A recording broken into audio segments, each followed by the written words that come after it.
Olá a todos. A Leusa foi grande amiga da Hilda, ela vai se apresentar, vai contar um pouco dessa vida. E a Leusa, enfim, chegou na Casa do Sol e foi muito presente nesse dia a dia da casa.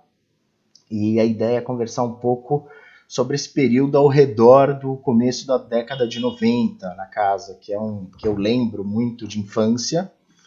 E eu acho que é a memória mais viva da minha infância, porque foi uma época que eu convivi direto na Casa do Sol, então eu lembro muito das pessoas. Assim, a minha memória da Casa do Sol é dessa época, e a Leusa, assim como o Léo, que é o companheiro dela, e outras pessoas, o Gutenberg, enfim, eram pessoas, era assim, digamos assim, a população da Casa do Sol, né? E a tal da família eletiva que a Hilda falava. Então, Olga, vou parar de enrolar, vou passar a bola para você. Tá contigo. Olá a todos, boa tarde Daniel, boa tarde Leusa, super prazer falar com a Leusa, minha amiga especial, querida, de tantos anos e sempre presente assim no meu coração. Então, hoje está uma tarde super dourada aqui, está tudo super lindo, já são quase 2 meses de quarentena, estou começando a ficar deprimida, vou falar a verdade, e tudo, sinto muita falta da energia que a gente troca com as pessoas, mas a gente tem esse consolo aqui dessas lives e desses momentos em que eu fico imaginando que está todo mundo me ouvindo. Imaginando não, então as pessoas estão ouvindo mesmo. Então, vou começar perguntando para a Leusa, perguntando e pedindo mais para ela contar como é que foi e quando foi que ela chegou aqui na Casa do Sol, para nossa alegria e para a construção dessa nossa amizade profunda. Fala, Leusa, querida. Oi, Olga, querida, muito lindo ver você, sempre luminosa, né? Tudo a ver com a Casa do Sol. Luminosa você também, linda.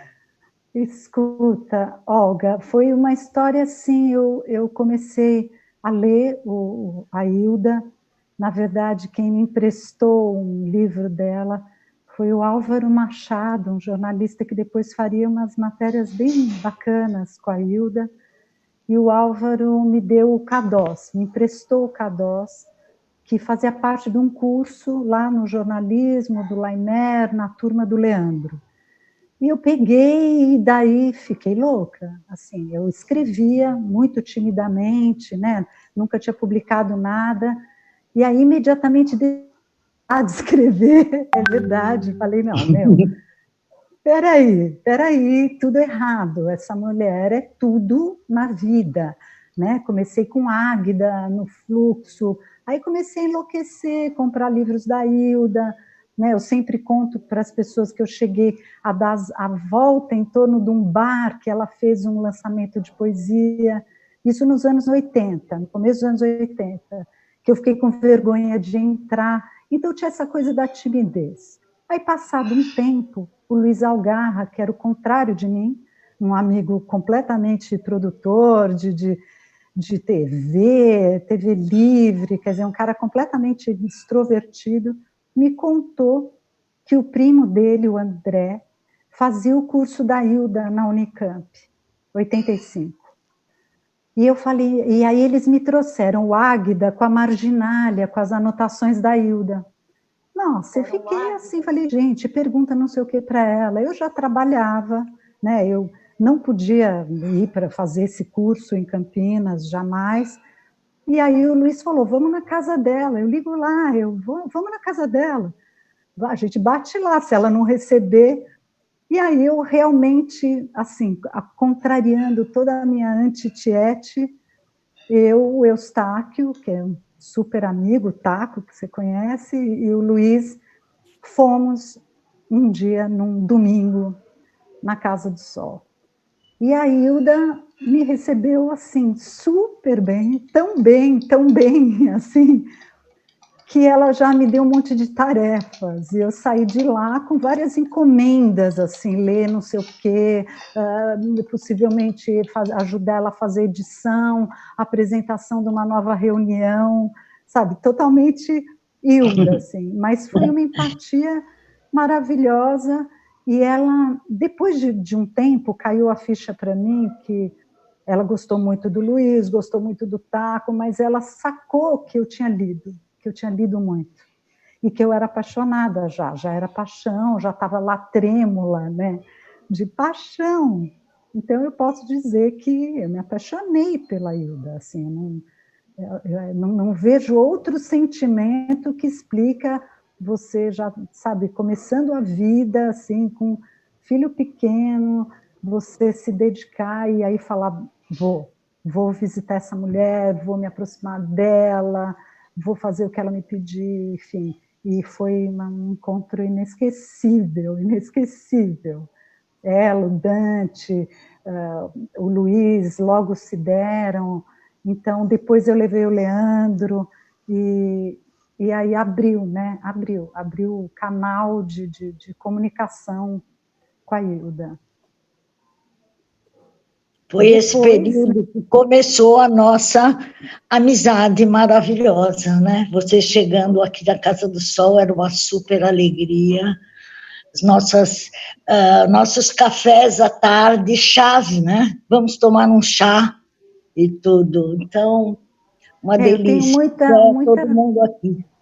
Eu tenho muita lembrança, assim, de você, do Zé, de cada um acordando e pegando sua caneca, sempre com as canecas do lado, assim, e uma coisa que eu achava muito inteligente da Hilda, que eu tento imitar, mas nunca consegui, que era sempre ter uma bandeja, que tem um nome francês, que eu não lembro agora, mas uma bandejinha com o cigarro, o isqueiro, o café, né, a chave, para não ficar rodando pela casa procurando as coisas, e e a gente na mesa, a mesa para mim eu acho que era uma espécie de púlpito, assim, sabe?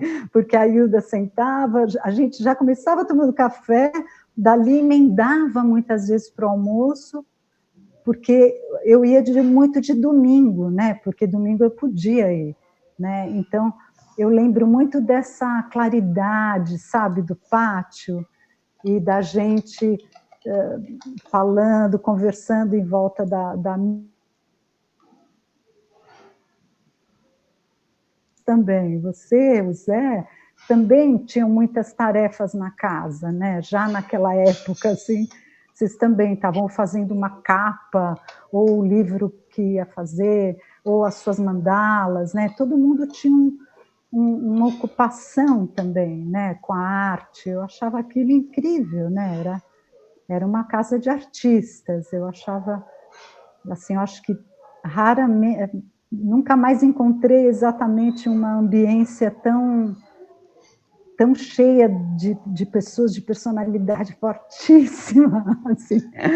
Nossa, que medo! Leusa, deixa eu invadir aqui um pouco, te fazer uma pergunta bem na linha do que vocês estão falando, para vocês duas, assim. Como que vocês lembram, assim, desse dia a dia na Casa do Sol em relação às pessoas? Tem um certo mito de que a Hilda se isolou na casa, uma coisa meio assim... meio solitária, né? Como se ela tivesse ficado lá, cercada de cachorros, uma coisa meio obscura, meio bukowskiana, estranha, assim.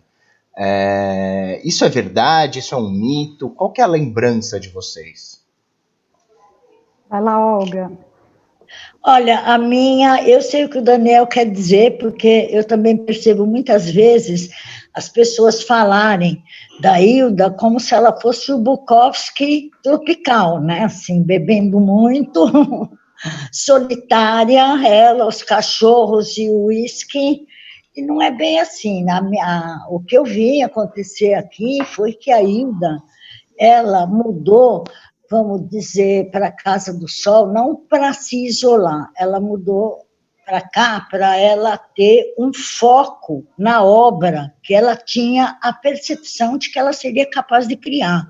Então, a Casa do Sol fez com que ela pudesse olhar todo dia para esse trabalho que ela estava tecendo diariamente, né? A vida em São Paulo, ela sentia que ela se distraía disso, mas acho que ela nunca, jamais, em tempo algum, desejou fazer um trajeto como o do Buda ou qualquer coisa ligada com a solidão. A casa sempre foi muito cheia de amigos, e mesmo as pessoas que ficavam na casa, eu, a Hilda, o Dante, o Zé, pessoas que já não era solidão, porque já estávamos nós aqui, depois das 7 horas da noite, todo mundo pondo umas roupas lindas, tudo para nós mesmos aqui.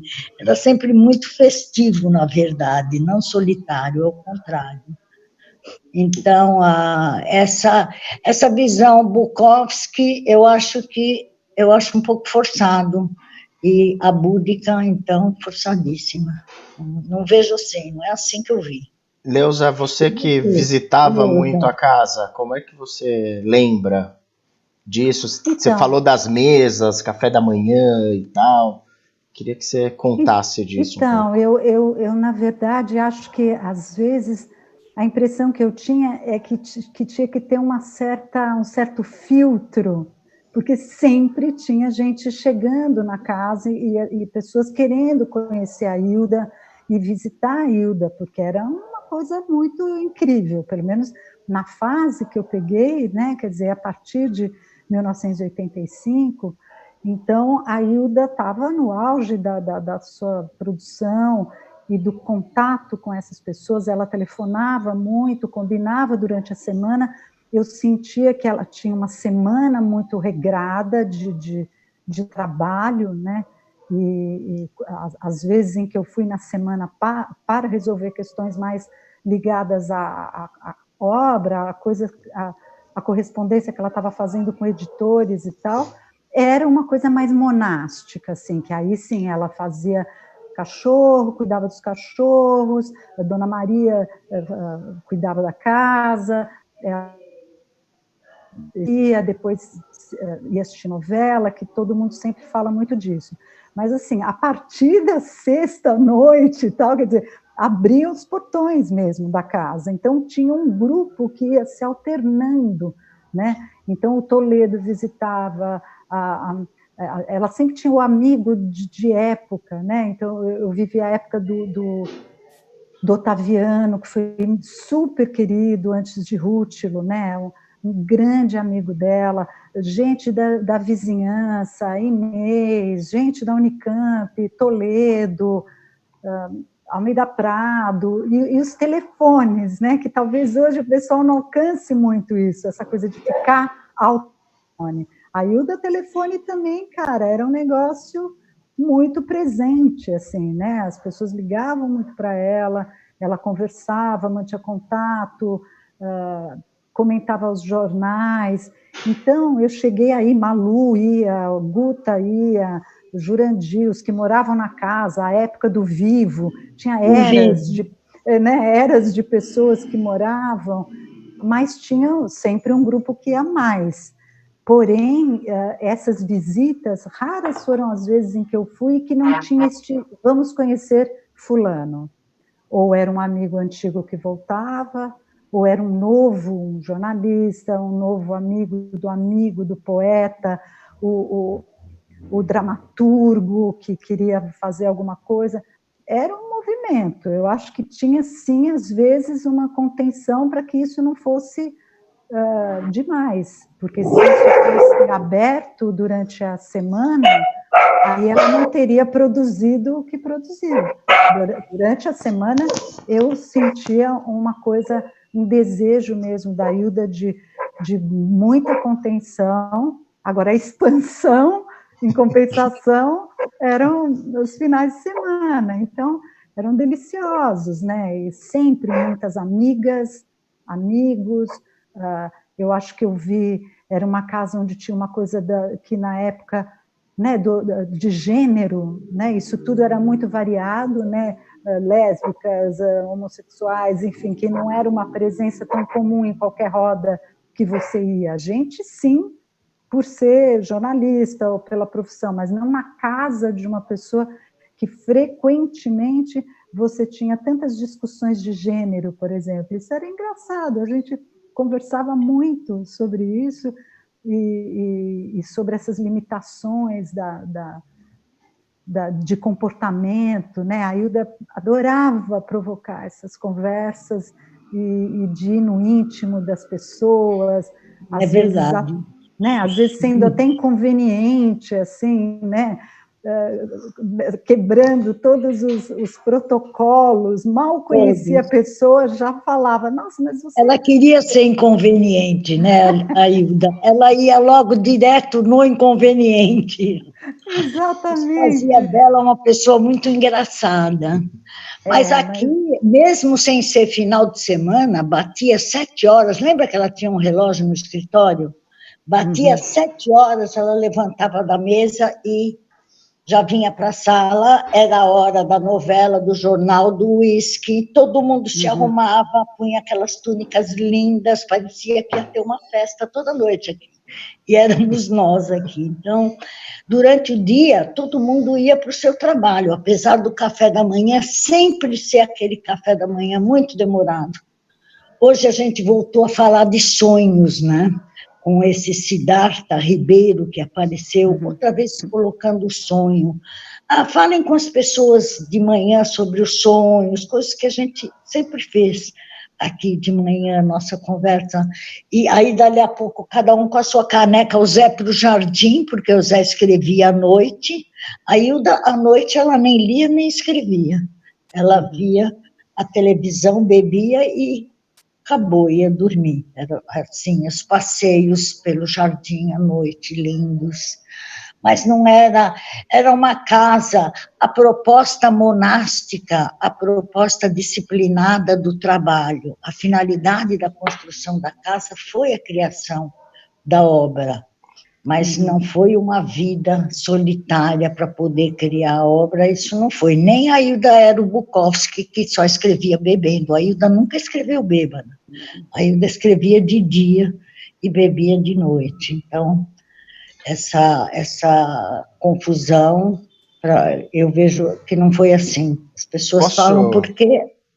Oi, fala. Oi. Não, posso fazer uma pergunta? Porque estão chegando aqui as perguntas, eu não quero ir deixando elas passarem demais.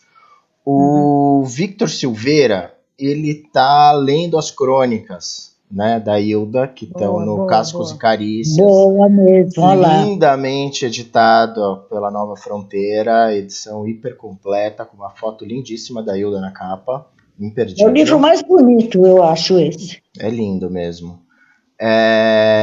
E as crônicas são demais, né? Eu acho que as crônicas, pelo menos de memória, eu queria ouvir vocês, elas dizem muito desse dia a dia na casa, do humor da Hilda. Eu acho que a Hilda tá muito na obra dela, mas ela tá demais, pelo menos a minha memória da Hilda, a minha Hilda, ela tá demais nas crônicas, porque lógico, porque é exatamente dessa época. E eu lembro muito dela lendo as crônicas no café da manhã, que a Leusa estava comentando e tal, nesses momentos de reunião, ou às vezes no chá da tarde, né? O café da manhã, na minha memória, era muito mais no pátio, e o chá da tarde muito mais na cozinha, né? Mas lógico que isso é um resumo mental, né? Não é uma regra, né? Queria que vocês falassem um pouco da questão das crônicas e desse processo produtivo da Hilda em grupo, né? Da Hilda lendo para as pessoas, enfim. Leusa tem muito dos anos 90 e das crônicas. Eu acho que assim, tem uma virada, né? Uma virada super importante aí na obra da Hilda, todas as pessoas que estudam sabem disso. E falaram muito disso dos anos 90, né, que vem com a Lore, e vem muito do incentivo também desses amigos, né, que ela inclusive dedica no Contos de Escárnio, textos grotescos, do pudor e do riso, porque ela se sentiu empoderada o suficiente para fazer o número A Santa Levanta a Saia e começar esse escárnio, né? essa literatura entre aspas, da bandalheira que ela falava. E aí as crônicas chegam, né? Essa rotina começa aí com a crônica dominical, aliás, muito corajoso do Correio de Campinas, porque às vezes, assim, para quem sabe quem é o público de Campinas, de fato a pessoa pegava aquele jornal de domingo e muitas vezes atirava sobre esse público tudo aquilo que ele tinha naquele fascismo cotidiano, que também era muito presente nos anos 90 e que a Hilda precisava expressar. Né? Então, acho que tem um contexto aí que a gente estava lembrando agora há pouco com a Olga, que era assim, era muito bandalheira, porque não veio uma mudança em 89, ao contrário, veio o Collor, veio o plano Collor, né? E era aquele mundo, Xuxa Gugu, um negócio meio imbecilizante, estupidificante, entendeu? Os jornais perdendo espaço nas áreas de cultura. Então, foi muito incrível para a Hilda, né? O leitor das crônicas da Hilda sabe do que eu estou falando. O escárnio era a melhor maneira, a gente está vendo isso hoje, né? O quanto tem esse grotesco que estava naquele mundo de Brasília, do PC Faria, do cara lá, entendeu? Era bem bandalheira mesmo, o que a gente estava vivendo, e conversava com a Hilda as dificuldades da gente em trabalhar, em fazer arte, né, em publicar, livro que ia ser publicado, voltar para trás, tudo voltou para trás, era muito ruim. Só ganhava dinheiro com bingo, né? Bingo, era a era do bingo, entendeu? As pessoas comprando dólar. Então, todos nós despencamos financeiramente. Era a era do overnight, lembra? Era aquela extrema desvalorização financeiramente. Todo mundo sentiu isso. Então, as crônicas, e a Hilda lia mesmo, e se divertia muito, né, com aquela... E ela acabou colocando nas crônicas já uma série de coisas assim, as pílulas do suicídio, aquelas receitas louquinhas dela. Receitas antitédio carnavalesco. Isso já tinha, ela já tinha feito. A gente já ria muito e falava, então põe na crônica, né? Põe nesse domingo e tal. Muito bom lembrar disso. E o Victor, ele comenta aqui duas coisas. Eu já vou para Rê Moraes, hein? Calma, prometo. É que o Victor soltou várias perguntas, eu vou agregar todas elas juntas, porque é do mesmo tema. Ele fala, né, ainda nessa linha da Hilda solitária ou não solitária e tal, ela fala na crônica, e fala em vários momentos, ela fala, tô só, tem aquela que ela fala, tô brincando de ilha e tal, né, mas eu não acho que isso tem a ver com uma solidão física, tem a ver, digam se eu tô errado, né, com uma solidão de falar e não ser ouvido, os interlocutores não entenderem, nesse significado. O que vocês acham disso? E a outra coisa que ele comenta aqui é desse fato de que a Hilda traz para as crônicas as poesias dela. Então, do mesmo jeito que ela está falando desse cotidiano, dessas bandalheiras e tal, e de repente ela solta um Alcoólicas, um Poemas aos Homens do Nosso Tempo e tal. E é a mesma época em que ela está escrevendo, né, resumindo assim a época, né, é a mesma época que ela está escrevendo a Lori, né, a Lori Lambe, e o Amavice, né? Então, essa múltipla Hilda, né? Queria que vocês comentassem um pouco. Olga, se quiser soltar essa.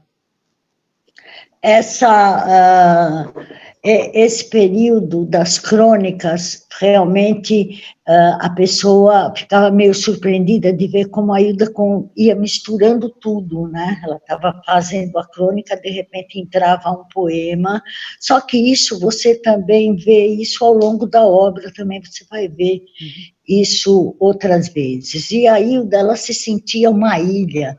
Ela dizia, quanto mais eu conheço e percebo a humanidade, mais eu gosto dos meus cachorros.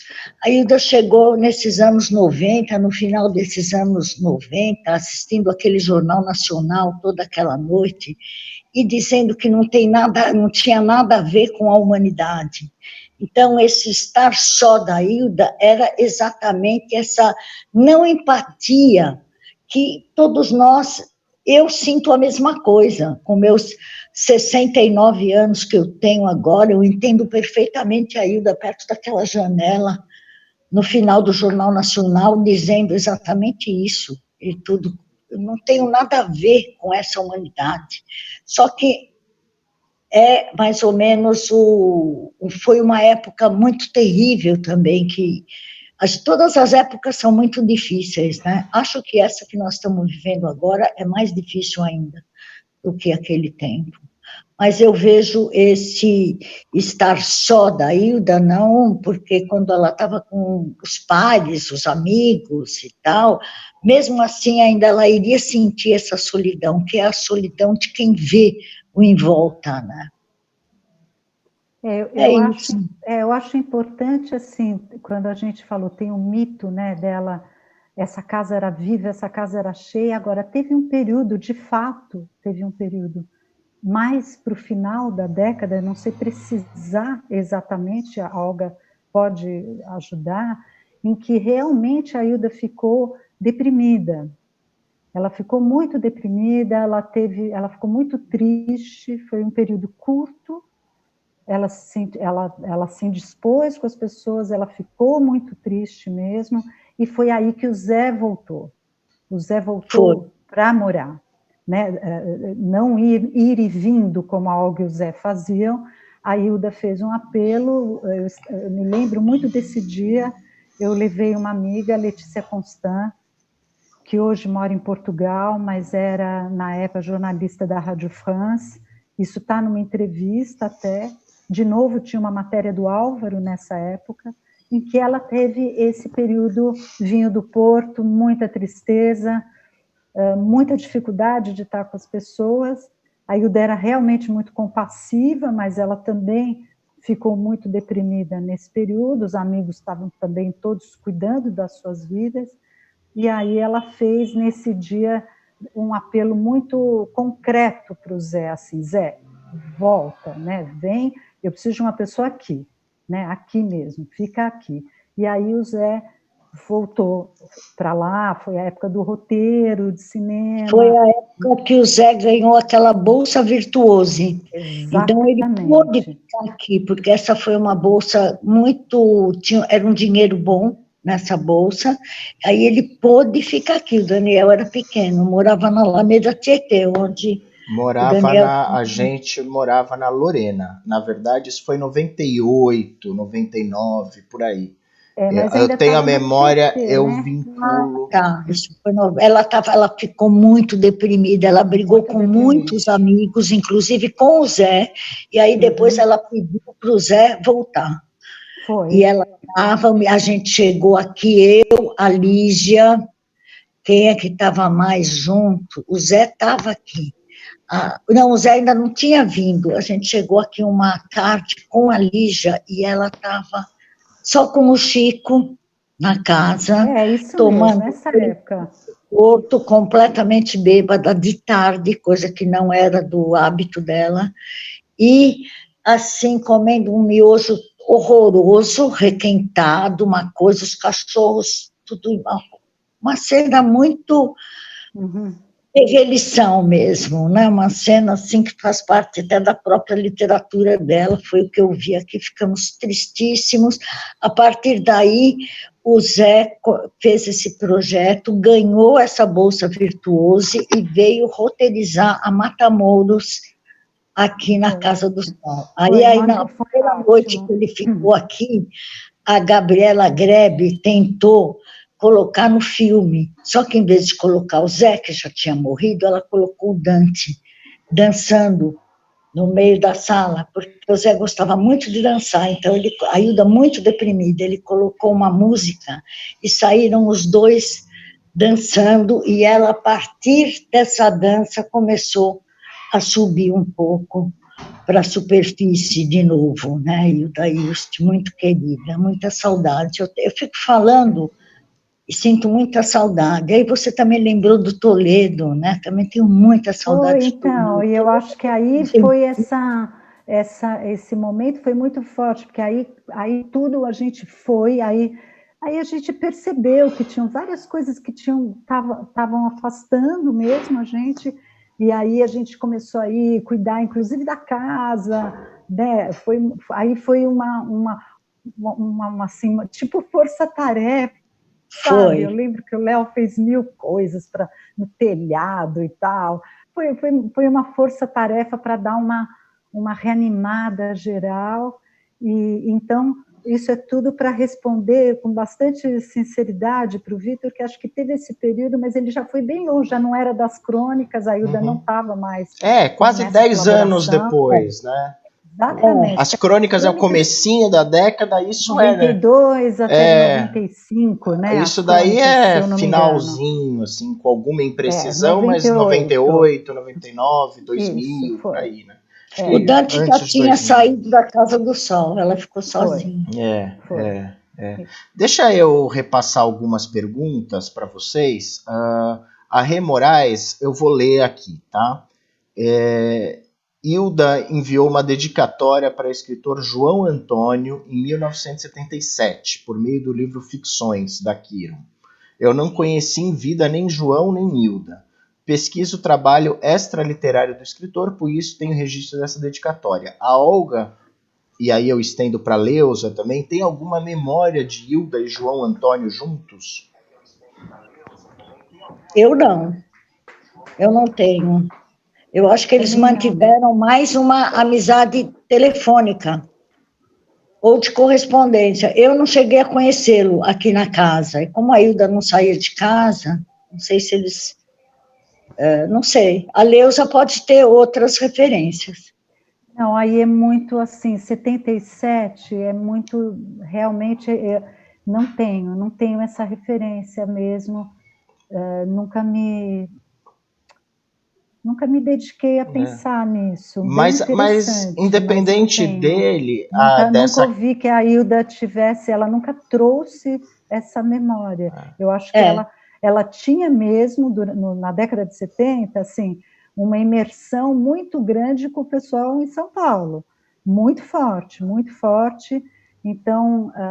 né, ela fez samba com a Dona Irã, né, gente, ia na festa com o Denner, Ângela Maria, ela conheceu todas aquelas pessoas aqui de Sumaré, perto de onde eu moro, ela teve casa aqui. Não, mas em 77 ela já estava aqui. Ela já estava aí, mas eu digo, esses amigos... O Zé estava aqui, certamente... se o Zé estivesse vivo, ele ia poder responder essa pergunta, porque ele estava na casa. Eu não estava, eu estava viajando. O que eu quis dizer é que ela deve ter feito essas pontes muito antes, né? Quando ela dedica, ela já conhecia, já tinha sido amiga, sim. Nesse sentido, eu penso. Vou fazer aqui uma pergunta do Jardel Rodrigues. Gostaria que se comentasse a relação de Hilda com a espiritualidade e religião. Parece existir um cristianismo gnóstico envolto em boa parte de sua obra. A Hilda se identificava como religiosamente, enfim? A meu ver, assim, pela minha experiência com a Hilda uma vez, ela própria, respondendo a um jornalista, disse que ela acredita em absolutamente tudo. Então, essa resposta que a própria Hilda deu, definiu para mim que ela gostava de todos os símbolos, de todas as religiões. Ela tinha uma espiritualidade, assim, absolutamente total. Ela tinha muito interesse pelas questões do espírito, lia tudo, desde Vida dos Santos até o jornal espírita que chegava pelo correio aqui.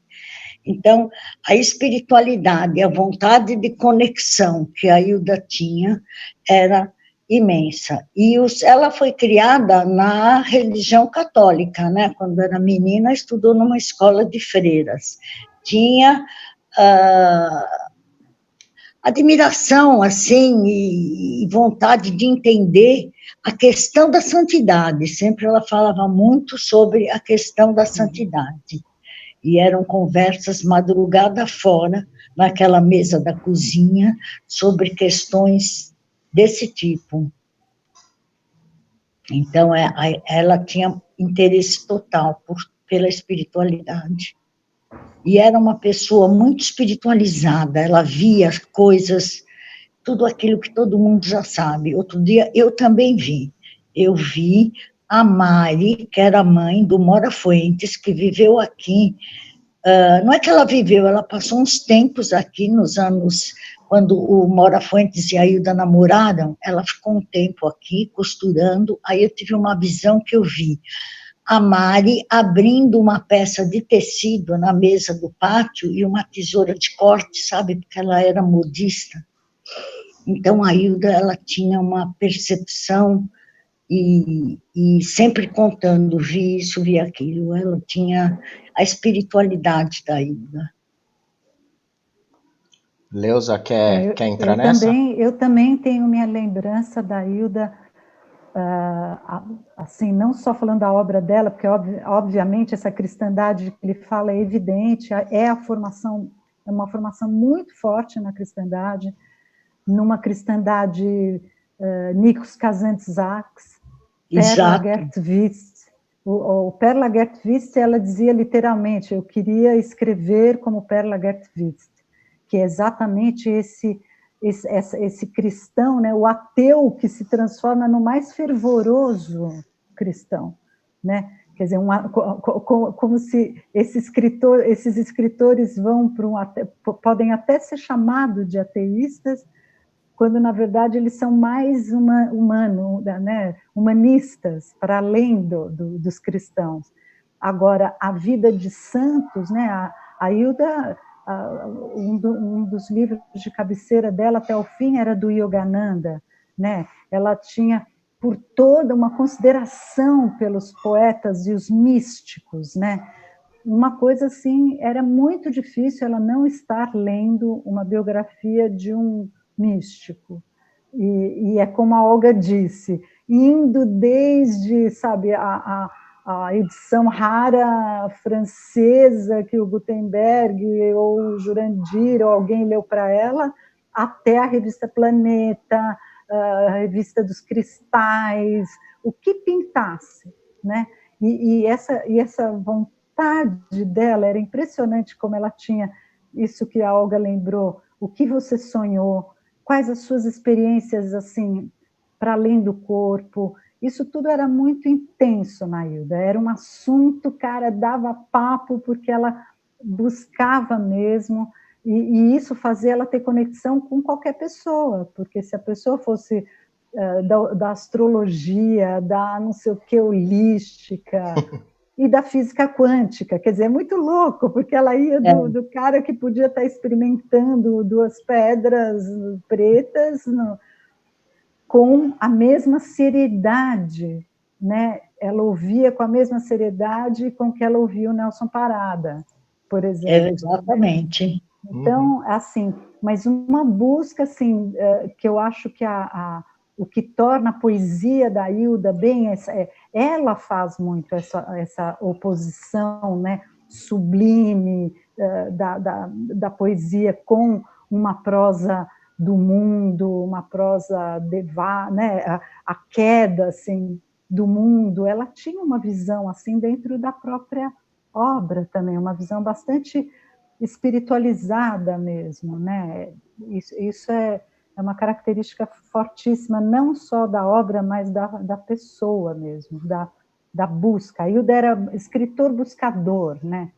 Verdade. Poeta buscador, né? Tudo ela queria ver uma coisa que ninguém viu, né?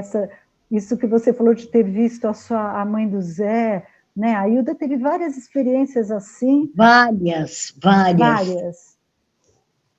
Gente, ela acreditava. Gente, a gente já está avançando aqui no tempo. Eu queria fazer uma pergunta, na verdade, juntar duas perguntas mais pessoais que fazem para a Olga e eu estendo para a Leusa. A Rê Moraes pergunta o que a Olga tem feito para enfrentar a quarentena, né?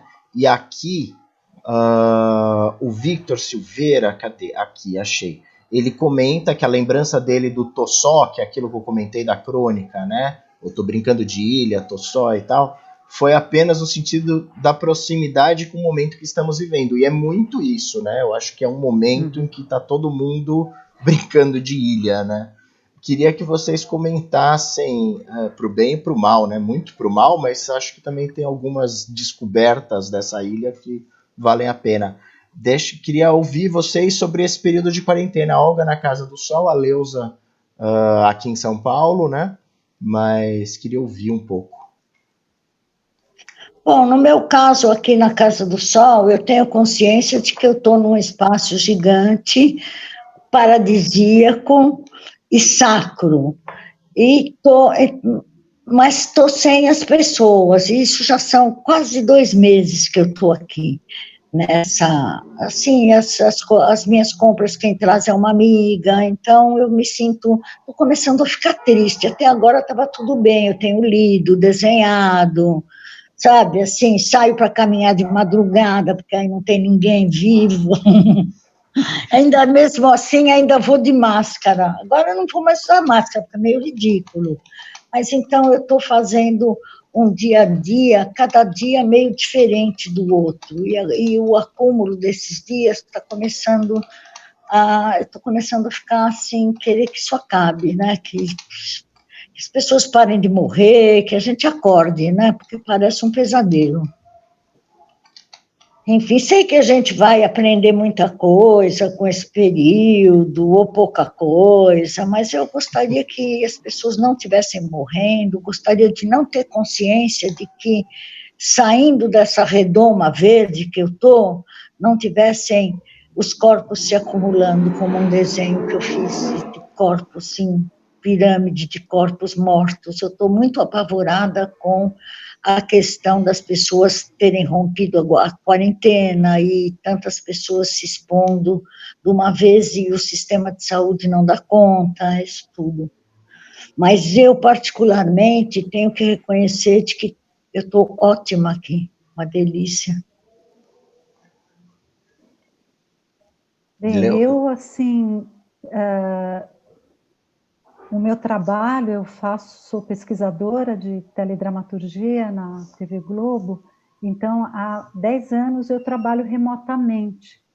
Então eu falei, vou encarar bem isso, porque eu preciso de rotina, eu continuo trabalhando, minha equipe continua trabalhando, mas eu fui percebendo que outras tarefas vieram, né, com a casa, com a vida, e principalmente uma exaustão, um cansaço, quando eu me dou conta do luto, né? Então eu sinto um luto, assim, né? Eu perdi minha mãe faz pouco tempo e aí emendou com isolamento e a cada notícia eu sinto um luto profundo mesmo e falo, quanto tempo vou aguentar o luto? Quer dizer, eu tenho que viver, a resistência é viver, mas quanto tempo a gente aguenta assim o luto? Então, e a contradição do apartheid do país, assim, de quem está em casa e de quem não pode estar na casa, e que não tem apoio do poder público, que tinha que chegar nas pessoas, nas comunidades, dar dinheiro para as pessoas. É dinheiro, as pessoas precisam de dinheiro para poder se manter. Então, aí você chega no final do dia com um nível de indignação e de tristeza.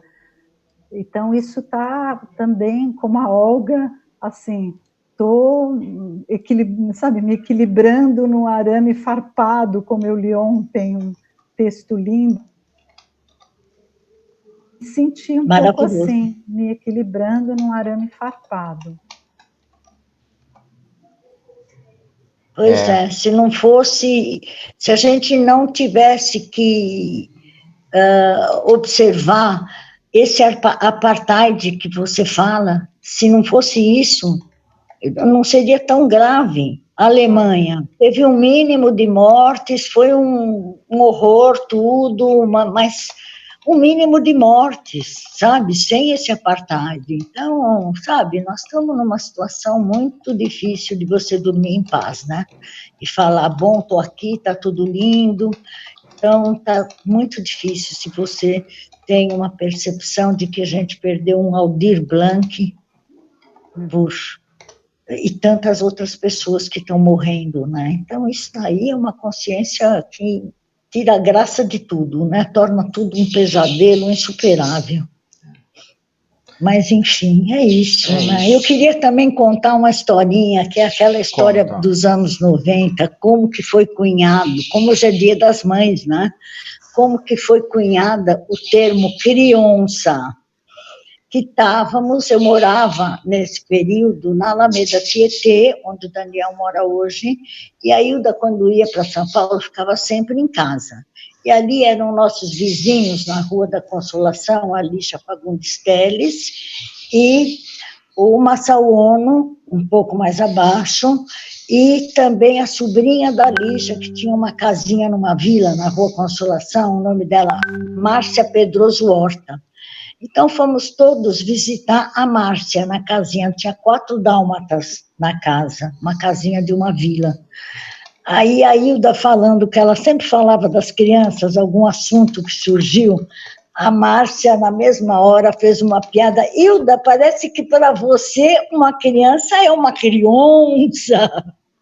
Aí todo mundo adorou tanto a piada que você vê que ela existe até hoje, e até o livrinho, Hilda Ilst para crianças, quer dizer, ficou uma coisa, uma palavra nova, assim, maravilhosa, criança. As mães e suas criancinhas. Hoje é o Dia das Mães.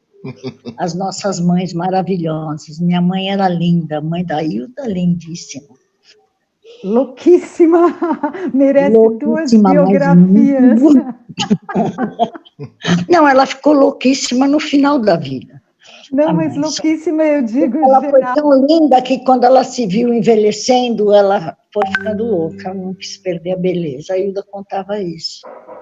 Uma foto dela muito bonita aqui, a mãe da Hilda, um olhar, Enfim, gente, nossas mães amadas. Gente, eu preciso encaminhar para o encerramento. Eu me referi a Bedecilda, de realmente ela ser uma figura fantástica, como ela conduziu a própria vida, como ela chega no Ilst, dá um nó na vida dos Almeida Prado, em Jaú. Exatamente. Bedecilda foi uma mulher especialíssima. Todo o lado sedutor da Hilda deveu à sua mãe, Bedecilda.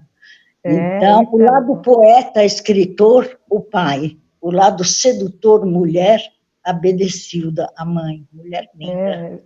Fica a nossa homenagem à Bedecilda. A Bedecilda, que como dizia a Tainá Miller, né, é grande atriz e super ilstiana, conhece muito da Hilda, dessa biografia toda. Ela diz, né, quando ela chega na Casa do Sol, ela diz, estamos em terras de Bedecilda, e é verdade. Terras de Bedecilda, muito bem. A Bedecilda é a personagem, né, para entender a Hilda, né, esse lado libertário, enfim. Escuta, gente, infelizmente a gente precisa caminhar para o final. Queria agradecer enormemente as pessoas que acompanharam a gente, que mandaram perguntas, todas as outras que vão acompanhar depois, quando a live terminar, o vídeo segue online, é disponível, né? Queria pedir para quem chegou até aqui e também quem não chegou até aqui, queria pedir que se inscrevesse no nosso canal do YouTube. É muito importante para o Instituto Hilda Ilst, para a Curadoria Ilst, ter o maior número de pessoas inscritas. A gente, em pouco tempo de funcionamento, já passamos de 1.100 inscritos, mas a ideia é crescer muito mais, porque é muito importante, porque é isso que vai permitir, enfim, buscar patrocinadores, buscar parceiros, porque essa é a dinâmica do YouTube, né? E para a gente é super importante. Então, por favor, comentem, inscrevam, compartilhem e inscrevam-se no canal. Queria fazer um comentário aqui, uma pergunta que a Rê Moraes envia para mim. Os jovens do ensino médio têm procurado a Casa do Sol, sou professor e tive algumas ideias. Rê, a gente está aberto a ouvir as tuas ideias, a gente tem um educativo, a Amanda Panciero que cuida dele, com o Renato Musa. O nosso educativo, ele trabalha visitas guiadas na Casa do Sol, isso assim, né, antes do apocalipse, né?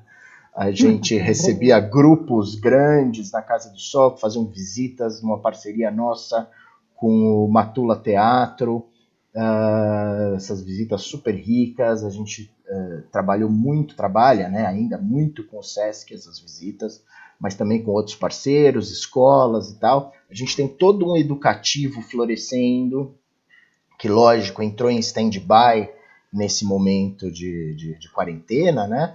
Mas que segue vivo e segue pensando, né? A gente, na curadoria, a gente tem um programa que é o educativo, que a Amanda e o Renato tocam, que chama Educação em Liberdade. Aqui no canal você pode ver os episódios, a gente já tem vários episódios, várias conversas sobre esse período de isolamento, como que a educação acontece. Aí tem um programa que conversa com educadores ligados à arte, com educadores ligados à educação infantil, enfim. Então, o universo da educação é um universo em que o Instituto Hilda Ilst tem a dizer, tem a produzir, enfim.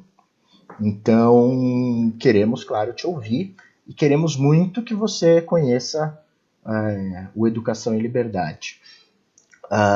Queria agradecer, Olga e Leusa, queria agradecer muito vocês.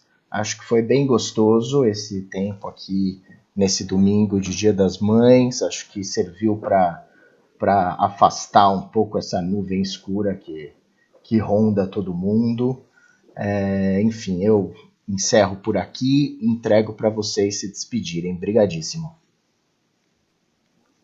Queria despedir da Olga, que eu estou com muita saudade, e acabando o apocalipse, como disse o Daniel. Eu quero muito te abraçar. O Dani, especialmente, que, aliás, é a única criança da Hilda. Gente, é verdade isso. A Hilda não conheceu minhas filhas, só por bilhetes, poeminhas, que elas mandavam para a Hilda, mas o Dani, que é a única criança da vida da Hilda, e que isso deu uma iluminada mesmo nesse dia, deu mesmo, de verdade, e eu fico imaginando que se a Hilda tivesse com a gente ia estar na janela gritando fora Bolsonaro, genocida. Eu acho que ia ser assim. Sem mesmo. Dúvida, sem dúvida. Olga. Leusa, Daniel, para mim também essa nossa conversa, e ainda mais sabendo de outras pessoas que têm afinidade com o nosso olhar e tudo também tão perto. Então foi um super prazer, como sempre é para mim, nessa minha nova vida de atriz, eu aqui me apresentando ao público. Fico muito feliz de poder estar tendo esse contato e espero que quando passar o apocalipse, quero rever a Leusa, quero que a gente dê uma festa de abertura aqui, e aí que a gente se encontre, e que a gente nunca mais pare de se encontrar presencialmente, que é muito melhor, muito mais gostoso. Sem dúvida. Alguém comentou aqui sobre o nosso programa de residência. Olga, dá uma palhinha rapidinha. Agora, obviamente, o programa de residência tá fechado, né? Mas dá uma mini palhinha de como ele funcionará quando voltar à vida. Olha, o programa de residência está esperando o apocalipse parar. Eu estou recebendo várias pessoas querendo reservar. Eu falei, gente, não vamos reservar, porque dá azar. E se nunca acabar essa quarentena? Então, vamos com calma, esperar passar esse mês. E aí, por aqui mesmo, eu anuncio o recomeço da residência. Eu sou a pessoa mais interessada em voltar a ter aqui comigo os meus interessantíssimos, instigantes, maravilhosos residentes. Eles são, assim, a minha, vamos dizer, são essas pessoas que vêm aqui residir, elas me trazem a novidade. Então, elas são maravilhosas. Eu quero continuar o quanto antes, mas a gente está esperando. Quando estiver perto, eu anuncio aqui. Nem sei quando que isso vai ser. A gente vai perceber todo mundo. Ninguém sabe. Então tá certo, gente. Muitíssimo obrigado. Sobre a residência, o programa Quarentena na Casa do Sol com Olga Bilenque, ele de certo modo traz esse espírito, né, da residência na casa. E, por favor, acompanhem toda a programação do Curadoria Ilst, inscrevam-se no canal e muitíssimo obrigado a todos. Leusa, querida, grande